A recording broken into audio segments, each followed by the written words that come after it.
I am happy to participate in this discussion to support the May 18 Foundation's initiative to call May 18 the day of the Gwangju uprising to be declared a universal day against authoritarianism and militarism. Throughout the world today, we are facing a completely and unusual situation. The more and more democracy is being undermined, and the space available for people to participate in the life of their society, both in the political life as well as social and cultural life, are being enormously under threat.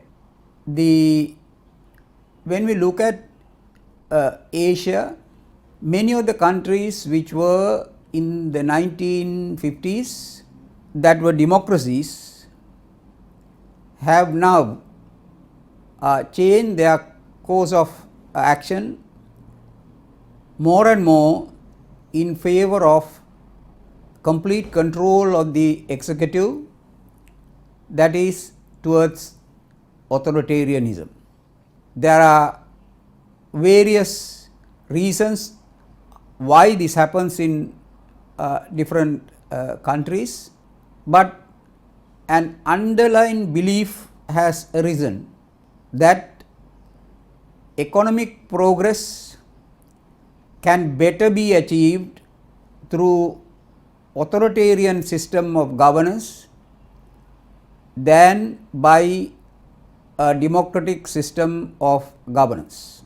This is not always a genuine belief, but often a political and ideological excuse for various individuals to take advantage of the political situation and to establish their own authority, and thereby also to profit by the state. Use of state resources and state power for personal uses is one of the major causes of authoritarianism in developing countries.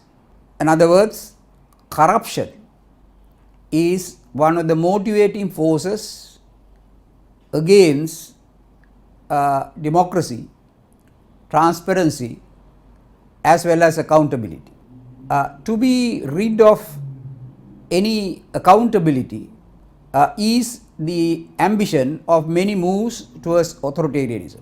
One such move is to undermine the judicial process. Superior courts have been reduced to very unimportant positions. Their powers of judicial review and even the security of tenure in the job has been seriously threatened. A judge can be dismissed just like a servant is dismissed by a master. The same applies to many senior positions in governments, where they could hold office only by the patronage of the head of the state or the executive. An officer who abide by the law and the rules and want to do the justice to the people in terms of legal obligations is regarded as more and more as a person who hampers the proper functioning of an authoritarian system. So the laws are being changed. Sometimes the constitutions themselves are being changed in order to declare that a parliament does not have the kind of sovereignty that it should have in a democracy, and the judiciary should not have the kind of independence it should have within democracy. With this, a civil servant, the people who serve the interest of the government, is reduced to persons who do not have initiative or do not take responsibility for their action except to say, I was told from the top and I did what I was told to do. This, you will remember, is the excuse that some of the Nazi leaders who were brought to trial after the fall of Hitler told the courts who tried them. They said, Hitler was the law and I merely carried out the law. Now this to a various degrees, this kind of ideology is getting spread throughout many countries. Some countries have a good constitution, but the constitution is completely ignored and there is nothing you can do about it because the courts do not have power to ensure that the law is administered ultimately by them as required by the rule of law. So, to various degrees, what is being replaced is rule of law going down and the rule of individuals, whoever that is able to be at the top, begin to prevail. And this situation, protection of the individual rights is almost impossible because individual rights protection required a functioning legally based institutions. For example, the police have to function and they have to function within the framework of law.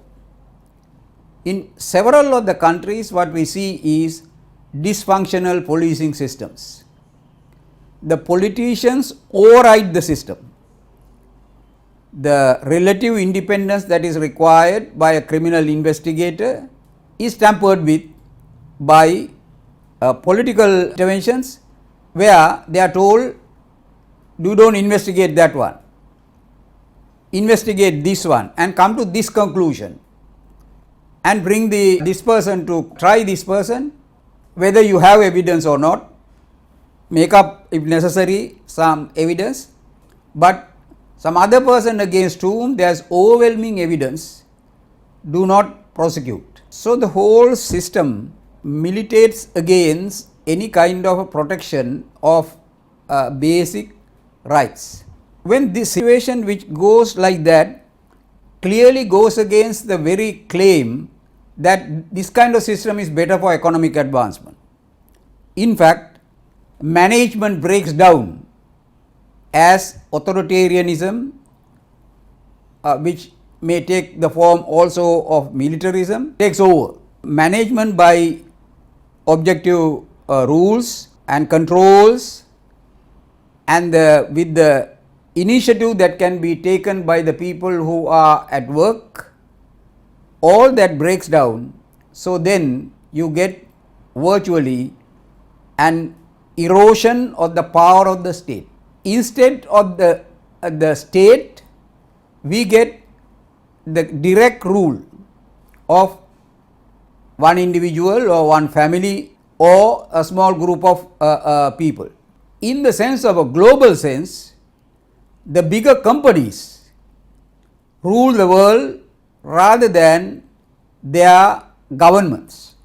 So we are in a bewildering state where a transformation that is happening is challenging all the values on which our societies and any standard of decent living has been based.